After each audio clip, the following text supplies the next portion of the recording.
respond I saw it then talk about. I thought I saw it, but I don't know how. Setelah seluruh negara menjalani rangkaian laga FIFA Matchday di bulan November, FIFA akhirnya merilis pembaharuan ranking resmi untuk semua negara anggotanya. Ada banyak cerita menarik dari daftar tersebut, terkhusus di kawasan Asia Tenggara. Indonesia menjadi sorotan utama setelah berhasil memperbaiki posisinya dan kini semakin menjauhi rival abadi Malaysia, serta mendekati Vietnam yang selama ini sulit terkejar. Sementara itu, Thailand yang selama ini memegang predikat sebagai tim ASEAN dengan ranking tertinggi sedikit mengalami penurunan satu peringkat. Lantas, seperti apa performa dari tim-tim ASEAN keseluruhan dan apakah target Indonesia untuk bisa mencapai ranking 100 besar FIFA bisa terwujud dalam waktu dekat? Kita akan ulas hal tersebut di video kali ini.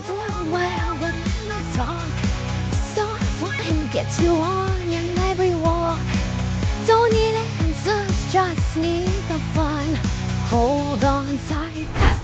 Ranking FIFA merupakan sistem peringkat yang digunakan FIFA untuk menilai dan mengurutkan tim nasional sepak bola berdasarkan performa mereka di pertandingan internasional resmi. Sistem ini menghitung poin berdasarkan hasil laga, kekuatan lawan, hingga pentingnya pertandingan dan wilayahnya. Semakin banyak tim menang, terutama melawan lawan yang kuat, semakin tinggi poin juga yang bisa didapatkan. Dan itu kenapa saat Indonesia berhasil mengalahkan Arab Saudi baru-baru ini, timnas mendapatkan poin yang cukup signifikan. Sebagai informasi, setelah kemenangan 2-0 atas Arab Saudi pada kualifikasi Piala Dunia 2026, timnas Indonesia mendapatkan tambahan 19,16 poin, di mana hal itu membuat total poin Indonesia meningkat menjadi 1.135 poin, yang kemudian menempatkan timnas untuk menempati posisi ranking 125 dunia saat ini, menjauh dari Malaysia dan mendekati Vietnam di klasemen ranking dunia. Don't need answers, just need the fun. Hold on tight, cause the night has just begun. Sebelum membahas lebih jauh tentang peningkatan performa timnas Indonesia dan peluang mereka mencapai target masuk 100 besar ranking FIFA seperti yang ditargetkan PSSI, kita akan ajak kalian untuk melihat terlebih dahulu posisi dan performa tim-tim lain dari kawasan ASEAN. Gimana dengan begitu? Kita bisa memahami konteks persaingan regional dan apa yang perlu dilakukan Indonesia untuk terus melesat. Papan bawah ASEAN. Di level ASEAN, ada beberapa negara yang masih berjuang di papan bawah ranking FIFA. Negara-negara seperti Timur Leste, Laos, dan Brunei Darussalam terus berada di posisi bawah dengan performa yang kurang konsisten. Saat ini, Timor Leste tercatat sebagai tim ASEAN dengan ranking FIFA terbawah. Mereka menempati posisi 194 dunia atau posisi ke-11 dari negara ASEAN. Jarang main di FIFA Matchday juga jadi alasan kenapa ranking Timor Leste gak naik-naik. Sebagai contoh, di bulan November saat tim-tim lain menjalani laga uji coba FIFA Matchday, Timor Leste justru tak memiliki agenda yang tercatat oleh FIFA. Di atas Timor Leste ada Laos yang menempati posisi 186 dunia dengan Brunei ada 2 step di atasnya yakni ranking 184 dan Kamboja 4 ranking di atas Brunei 180. Di bulan November sendiri, Laos mampu naik satu peringkat usai menjalani 2 laga uji coba, di mana dari 2 laga itu mereka berhasil menahan imbang Thailand 1-1 dan kalah 1-3 kontra Malaysia. Keberhasilan Laos menahan imbang Thailand inilah yang memberikan poin cukup signifikan bagi mereka. Sementara Brunei yang hanya menjalani 1 laga kalah telak dengan skor 11-0 atas timnas Rusia. Sementara itu, untuk Kamboja, mereka bisa naik 1 peringkat tanpa menjalani satupun laga uji coba di bulan November setelah tim di atasnya turun akibat kalah. Jelas, tim-tim tersebut memiliki pekerjaan rumah besar untuk meningkatkan ranking FIFA mereka. Negara seperti Timor Leste misalnya, mereka perlu lebih konsisten dalam memanfaatkan setiap laga FIFA Matchday yang berpotensi menambah poin dan memperbaiki peringkat mereka.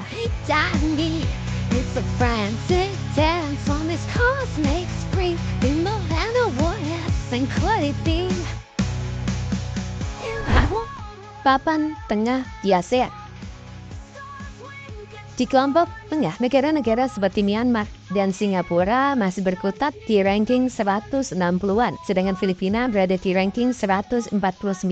Tim-tim tersebut dapat dikatakan masih menunjukkan perkembangan yang fluktuatif. Mereka sesekali mampu meraih hasil positif tetapi kurang konsisten untuk bersaing di level tinggi. Myanmar, misalnya, di bulan November, mereka yang menjalani 2 laga uji coba justru selalu kalah yang membuat ranking mereka turun 2 peringkat.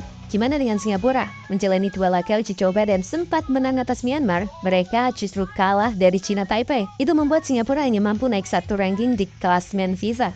Selanjutnya untuk Filipina, menjalani hanya 1 laga uji coba di bulan November dan kalah dari Hong Kong, membuat posisi Filipina kembali merosot di ranking FIFA. Tim yang pernah di papan atas ranking FIFA ASEAN ini kini harus rela turun hingga ranking 149 FIFA.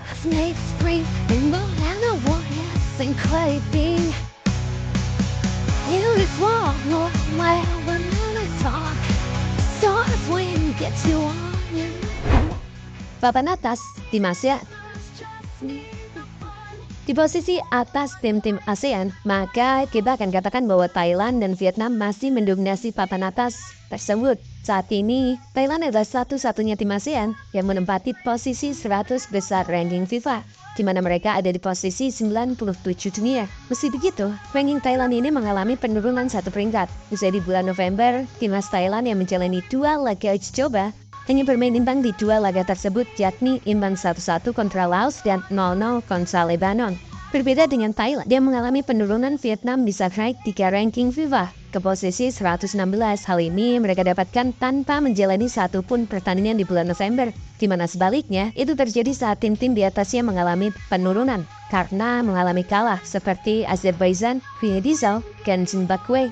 Sementara itu dibandingkan negara-negara ASEAN lainnya, kami pikir Indonesia adalah tim paling mengesankan di bulan November. Asalnya, tim ini mampu mengalahkan tim peringkat atas Asia, yakni Arab Saudi. Keberhasilan Indonesia mengalahkan Arab inilah yang membuat Indonesia berangkat naik 5 peringkat ke posisi 125 dunia. Keberhasilan yang kemudian membuat Indonesia menjauh dari Malaysia yang sebenarnya naik 1 peringkat dari 131 ke 130. Usai mengalahkan Laos 1-3 dan imbang kontra timnas India. Yap, jelas 4 negara ini masih jadi negara teratas di ASEAN. Tapi jika melihat melesatnya Indonesia belakangan, maka timnas diprediksi bisa melewati Vietnam bahkan mendekati timnas Thailand dalam waktu dekat.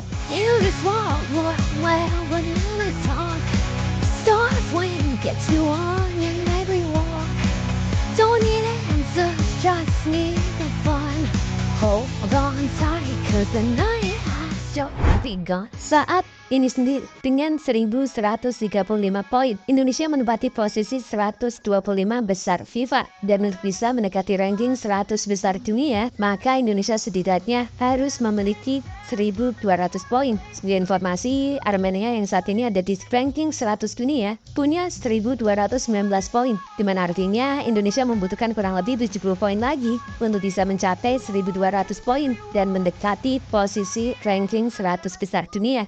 Untuk bisa mewujudkan 70 poin itu dalam waktu dekat, ada beberapa skenario yang harus dilalui timnas. Pertama, pasukan dari Coach Sintayong harus bisa memaksimalkan Piala AFF. Sebagai informasi, meskipun tidak masuk dalam kalender FIFA Matchday, nyatanya Piala AFF 2024 tetap menawarkan tambahan poin lumayan bagi para pesertanya, tak terkecuali timnas Indonesia. Pasalnya, Piala AFF masih tergolong layaknya laga persahabatan namun digelar di luar agenda resmi FIFA, sehingga masuk ke dalam kategori Match A.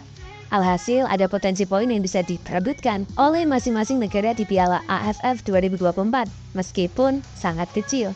Dengan asumsi bisa memenangkan setiap laga, mulai babak penyisian hingga final dan sampai menjadi juara di Piala AFF 2024, timnas Indonesia sendiri diproyeksikan bisa mendapatkan tambahan sekitar 18,52 poin nantinya. Dan jika Indonesia bisa sukses di AFF, maka Indonesia akan melesat ke ranking 119 dunia dengan tambahan poin tersebut.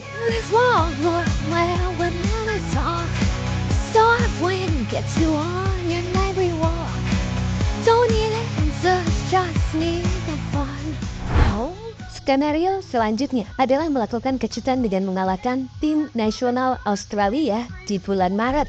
Pasalnya, jika sampai bisa menang kontra Australia, Indonesia berpotensi mendapatkan tambahan poin besar hingga 20 poin. Dan itu cukup signifikan untuk mengatur posisi ranking FIFA kita hingga ke 111 FIFA dengan total 1170-an poin. Selain itu, kemenangan kontra Australia juga bakal membuka jalan kita ke ajang Piala Dunia makin besar. Selanjutnya, meraih kemenangan kontra Bahrain dan Cina, di mana jika itu bisa dilakukan, timnas bisa mendapatkan masing-masing tambahan 16 poin atau dengan kata lain 32 poin secara total. Itu akan membuat Indonesia mencapai 1.200 poin, yang artinya udah mendekati 100 poin dari tim 100 besar FIFA. So, itulah skenario terbaik. Meski sekali lagi, ini nggak akan mudah teman-teman. Pertama, kita harus ingat bahwa AFF bukan target dan prioritas untuk timnas. Dan yang kedua, menang di kandang Australia adalah hal yang sangat sulit. Jadi gitu teman-teman, cerita di balik persaingan di ranking FIFA untuk tim-tim di kawasan regional ASEAN. So when gets you on.